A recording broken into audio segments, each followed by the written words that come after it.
मोहब्बत का जाम पी कर तुम। ये जो बॉर्डर की सिचुएशन है ठीक नहीं है और ये हालात बहुत सीरियस हद तक खराब हो चुके हैं। कितने लोगों की, कितने हमारे फौजी जवानों की शहादतें हुई हैं। तो ये है मुनीर के गाजी, ये मुनीर के गजनी, ये करेंगे गजवा हिंद, ये प्रोटेक्ट करेंगे सऊदियों को और चाइना को मिनरल दिलाएंगे और अमेरिका का तेल खोदेंगे। अबे मुनीर, तेरे पिछवाड़े में आग लगी है, तू दूसरों को क्या बचाएगा? तू अपने सेना को बचा, अपने क्षेत्र में। ट्रम्प साहब बहुत क्रेडिट लेते हैं कि मैंने जी 8 जंगें रुकवाई, 6 जंगें रुकवाई। अभी भी ये जंग हो रही है, अब क्योंकि उनको नोबेल प्राइज भी नहीं मिला तो अभी उन्होंने कोई किरदार अदा नहीं किया। सऊदी अरेबिया और पाकिस्तान का दिफाई मुआहिदा हुआ है कि एक तो मुआहिदे की तफसील नहीं, सिर्फ यही एक दो चीजें थी कि एक पे हमले, दूसरे पे हमला तस्वर होगा और एक मदद की भी एक मतलब एक ऑप्शन होगा।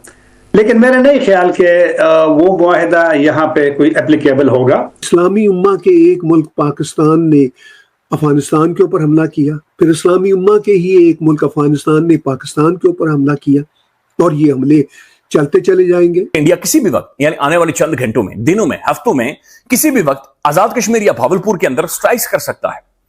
दूसरी तरफ वो कह रहे हैं कि अफगानिस्तान के साथ हमारी एक फुल स्केल क्लैश अब वहां पर डेवलप हो चुकी है। डू यू थिंक कि क्या गवर्नमेंट नाकाम हुई है सिफारती लेवल के ऊपर कि हम इनके साथ वो फ्रेंडली रिलेशन रख नहीं सके कि ये हमारे दुश्मन की तरफ अट्रैक्ट हो गए या दुश्मन ने फौरन से इनको अपनी तरफ बुला लिया? पाकिस्तानियों से सवाल पूछना बनता है कि ये जो तुम इतने बड़े बड़े नारे लगा रहे थे, दावे कर रहे थे कि हमने इस्लामिक नेटो बना लिया है और उस इस्लामिक नेटो के नतीजा में अब अगर हमारे ऊपर कोई हमला हुआ तो सऊदी अरब तो क्या सारी इस्लामी उम्मा जो है वो अपने ऊपर हमला तस्वर करेगी। तो इस्लामी उम्मा के एक मुल्क पाकिस्तान ने अफगानिस्तान के ऊपर हमला किया, फिर इस्लामी उम्मा के ही एक मुल्क अफगानिस्तान ने पाकिस्तान के ऊपर हमला किया और ये हमले चलते चले जाएंगे। और ये हमले कोई पहले हमले नहीं है, इससे पहले भी रंजिशें और झड़पें और लड़ाइयाँ अफगानिस्तान और पाकिस्तान की बेतहाशा रही हैं।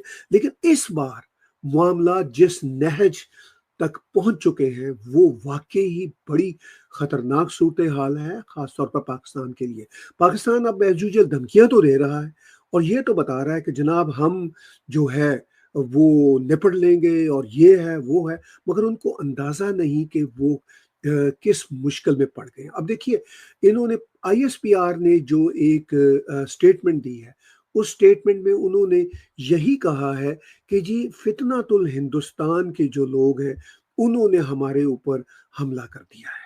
अब सवाल ये पैदा होता है कि ये स्टेटमेंट कितनी मानी रखती है। उन्होंने कहा कि in a cowardly terrorist attack Khawarij belonging to Indian proxy Fitna al Khawarij targeted police training school in Dera Ismail Khan district. The assailants attempted to breach the premier security.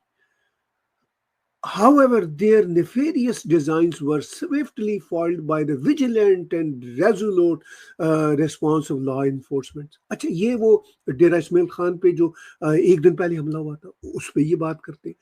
तो अजीब और गरीब इनका मामला है कि अब ये अफगानिस्तान के खिलाफ मुसलसल यही बातें करते रहेंगे।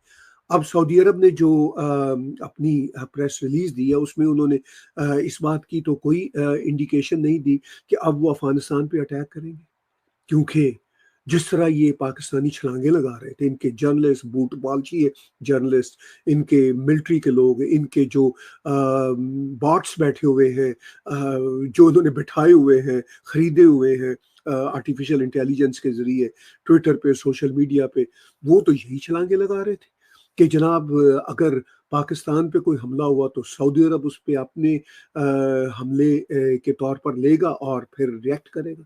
अब सऊदी अरब ने तो एक प्रेस नोट दिया है, दोनों मुल्कों का है कि calm down, that's all.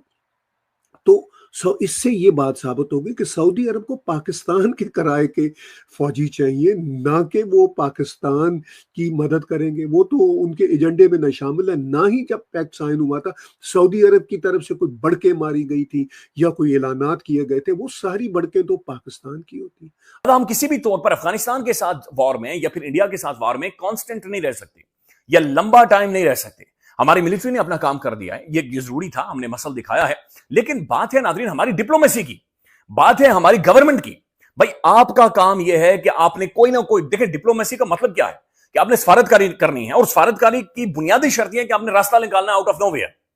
Out of nowhere سفارتکاری میں نو نہیں ہوتی, یس ہوتا ہے, اور آپ نے راستہ نکالنا ہے, چاہے آپ سعودیز کے ذریعے نکالیں, سینٹرل ایشین اسٹیٹس کے ذریعے نکالیں, چین کے ذریعے نکالیں, روس کے ذریعے, جس کے ذریعے مرضی نکالیں, لیکن آپ نے راستہ نکالنا ہے. آپ نے افغانستان کو ڈپلومیٹکلی پولیٹکلی انگیج کرنا ہے. یہ ہمارا ایک بہت بڑا میسو فیلئر ہے کہ ہم ایک وہاں پر ایک جو ایک ویکیوم ہے وہ کریٹ کیا جا رہا ہے. ہم انڈیا کو سپیس دے رہے ہیں. ہم یہ افورڈ ہی نہیں کر سکتے. ہماری ریاست کے اسٹیٹ کے انٹرسٹ میں ہی نہیں ہے کہ ادھر تو پھن پھلائے بیٹھے ہیں, مودی بیٹھا ہوا ادھر, اور ادھر بھی آپ ایک اور ناگ آپ کے سر کے اوپر کھڑا ہو جائے. میں کنونسڈ ہوں اس بات کے اوپر کہ انہوں نے, اب میں پھر سخت الفاظ استعمال کروں گا تو یہ برے مان جاتے ہیں لوگ, کہ انہوں نے ہمارا کھایا ہے اور اس کا حق نہیں ادا کیا. میں اس بات پر کنونس ہوں. میں اس بات پر بھی کنونس ہوں کہ اس وقت انڈیا انہیں پیسے دے رہا ہے, لہذا انہیں لکشمی نظر آ رہی ہے انڈیا میں. سعودی عربیہ اور پاکستان کا دفاعی معاہدہ ہوا ہے, آپ اس کے بھی کوئی اثرات دیکھ رہے ہیں اس پہ؟ نہیں, میرا نہیں خیال کہ ایک تو معاہدے کی تفصیل نہیں, صرف یہی ایک دو چیزیں تھی کہ ایک پہ حملے, دوسرے پہ حملہ تصور ہوگا, اور ایک مدد کی بھی ایک مطلب ایک آپشن ہوگا. لیکن میرا نہیں خیال کہ وہ معاہدہ یہاں پہ کوئی اپلیکیبل ہوگا. لیکن سعودی عرب کا ایک میں سعودی عرب کو دیکھتا ہوں جب کوئی ایونٹس ہوتے ہیں, واقعات ہوتے ہیں دنیا میں یا ریجن میں, تو ان کا ایک سٹیٹمنٹ تو کبھی کبھی آتا ہے. ایک بات. دوسری بات ہے کہ وہ ذرا صبر, یعنی تھوڑی دیر کبھی کبھی لگاتا ہے. اس معاملے پہ بالکل کوئکلی آیا ہے اور سب سے پہلے آیا ہے. اور آپ جتنے بھی ماضی میں دیکھیں کہ ظاہر بات ہے ان کی اپنی پالیسی ہوگی, وہ ہم حق نہیں رکھتے کہ ان پہ ہم بات کریں یا تنقید کریں, لیکن انہوں نے سعودی عرب نے صورتحال کی جو نزاکت ہے اس کو دیکھتے ہوئے امیڈیٹلی فوراً اس کا مطلب اپنا, اور پھر بعد میں قطر نے کیا, آج ایران نے کیا ہے. اور آج جب طالبان ترجمان بول رہے تھے کابل میں, تو اس نے بھی سعودی عرب اور قطر کا ذکر کیا ہے. اور ہمارے لیے بھی سعودی عرب انتہائی اہم ہے. جو تشویش انہوں نے کی ہے, یہ تشویش میسج ہے, اور زیادہ میسج میری نظر میں کہ اس سائٹ پہ ان کی طرف جاتا ہے کہ وہ دیکھے کہ پاکستان کے جو خدشات ہیں وہ واقعی جنون ہے. اور کبھی کبھی میں کہتا ہوں, اور ابھی بھی کہتا ہوں, کہ یہ افغان لیڈرشپ کو دیکھنا پڑے گا کہ پاکستان کو چلو ہم کسی کچھ دیر کے لیے ایک سائٹ پہ رکھتے ہیں, پاکستان جو کہتے ہیں اس کو اگنور کریں. جے ہند دوستو, تازہ رپورٹس کے مطابق افغانستان کے طالبان فائٹرز نے پاکستان کے ملٹری پوسٹ پر ہیوی اٹیک کیا ہے, اور ان کا کہنا ہے کہ 58 پاکستانی سولجرز مارے گئے اور کئی پوسٹ پر کیپچر بھی کیے گئے ہیں. آج طالبان نے ایک ویڈیو سوشل میڈیا میں جاری کی ہے جہاں طالبان فائٹرز نے پاک سولجرز کے 11 فوجیوں کو بندی بنا لیا ہے. یہ سب انہوں نے پاکستان کے ایئر سٹرائک کے جواب میں کیا ہے جس میں افغانستان کے سویلینز مارے گئے تھے. سب سے بڑی بات یہ ہے کہ پاکستان نے حال ہی میں سعودی عرب کے ساتھ ڈیفنس پیکٹ ڈیل سائن کیا ہے. اس نے بھی بالکل سپورٹ نہیں دیا. دونوں کے بیچ ڈیفنس پیکٹ ہونے کے باوجود ریاض نے صرف شانتی اور ریسٹرکشن کی اپیل کی. اس کا مطلب صاف ہے, پاکستان کے پرانے دوست بھی اب پیچھے ہٹ رہے ہیں, اور انڈیا کے لیے یہ ایک کلیئر سگنل ہے کہ ریجن میں ڈائنامکس بدل رہے ہیں. اب بھارت کی ڈپلومیٹک پوزیشن اور سٹرانگ ہو رہی ہے.